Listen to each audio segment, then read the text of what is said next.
on the COVID front, Omicron now has overtaken Delta as the most common variant in the United States. It accounts now for about 73% of all new COVID cases and has been reported in at least 45 states, also in Washington, D.C. and Puerto Rico. They've been saying for weeks now how contagious Omicron is. Today you have numerical proof of that. They say this is just as contagious, Omicron, as the measles, and we're seeing right now just the beginning of a tsunami of sickness coming this winter, authorities say, especially amongst the unvaccinated. The Biden administration's infectious disease expert, Dr. Fauci, warning that the U.S. is in for a brutal few weeks, especially, again, for those who have not gotten their shots. We are going to be in for some serious difficulties right now, and we better be doing more to mitigate against that. And it's never too late to get vaccinated. And if you're vaccinated, go get boosted and be prudent in everything else you do. When you travel in your indoor settings that are congregate, wear a mask. It is going to be tough. Now, the CDC says nearly 204 million Americans are now fully vaccinated. That is just over 61% of the total U.S. population. That is well short of herd immunity. And meantime, it is becoming clearer and clearer that booster shots may be the absolute best level of protection right now. And on that front, quite frankly, America still has a lot of miles to go. 60 million of us are now boosted, but that's just 30% of those eligible for the extra dose. And with breakthrough cases now spreading rapidly, the question now is whether or not the vaccines we currently have do provide enough protection against this highly contagious variant. Newsy Health and Science correspondent Lindsay Thies joining us live. Lindsay, I want to start with the breaking news here about Omicron becoming the most most common, I should say, variant, roughly 73% of new cases. I remember that, officials said a few weeks ago, oh, it's going to take a few weeks. It may take a few months. And in the end, it seemed like it took 10 minutes for this to happen. So it just underscores truly how contagious this is. May not be as severe as Delta, but in terms of transmissibility, this is a monster. It really is, Rob. And, we had heard from the beginning, as we were going to be learning more and more about this Omicron variant, that the countries we were looking to as like the best example, South Africa being the main one, there are a lot of differences between what the pandemic has looked like in that country to the U.S. So that was why we had kind of heard a lot of caution from the top doctors about not being too concerned, but also really not knowing, having to wait and see. Now we're seeing it is definitely here. We know that Omicron cases are still expected to double every 2 to 3 days because of how contagious it is. And when you're talking about other protections that are in place, like vaccinations, the studies are continuing to show that 2 shots is good. 2 shots is really helpful if you're someone who had not had prior vaccination but had some natural immunity built in.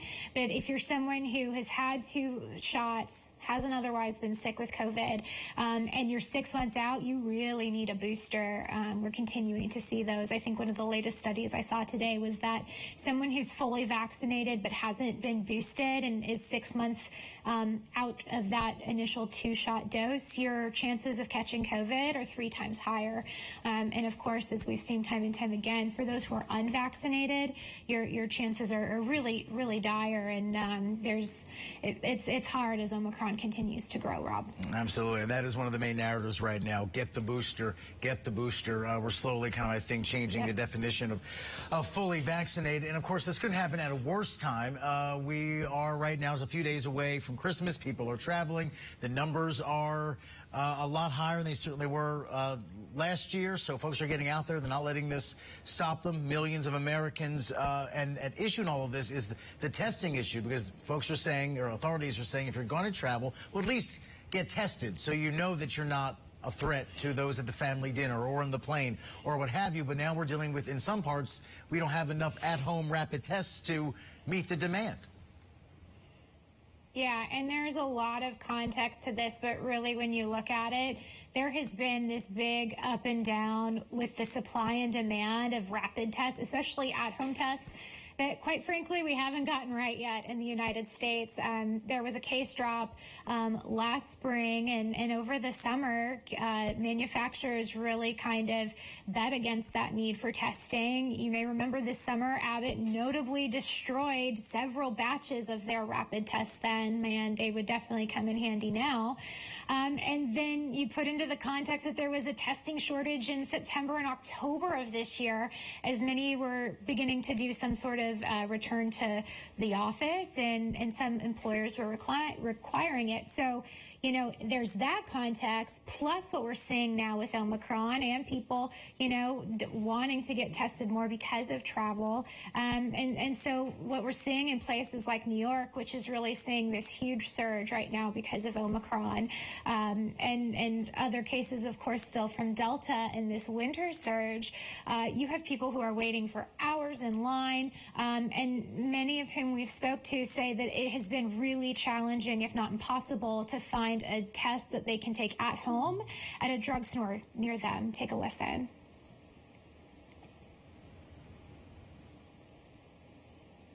I bought it in CVS back in Virginia. It was pretty easy to get, pretty easy to use as well.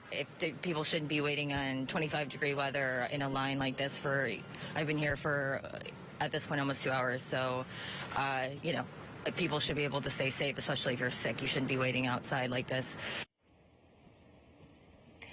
I would say it's about a 50-50 mix of people that we spoke to, 50% being people who are wanting to get vaccinated just because they are planning to travel still, Rob. Going back to the testing supply and demand issue, we reached out to Abbott. They're one of the big at-home test makers for some comment about demand right now. And they say that they're sending out the tests as fast as they can make them. And, quote, today they're making well over 50 million Binax Now tests per month, hoping to head to 70 million a month in January. And some of the ways they say they're doing that, they're running their U.S. manufacturing facilities 24/7, hiring more workers, investing in automation.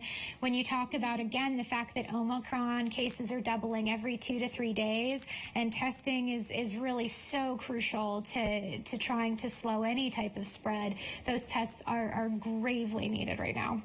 And you'd like to think that 2 years into this, testing kits would be falling from the sky all over the country, but apparently that's not the case. Literally just a few seconds left. Briefly, just hit the headline today, because we did get some good news from Moderna and its booster shot.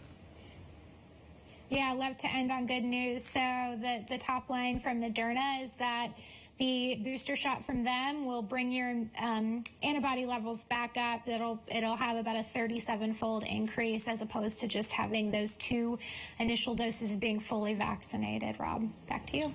All right, Newsy's health and science correspondent Lindsay Thies covering all things COVID today. Thank you.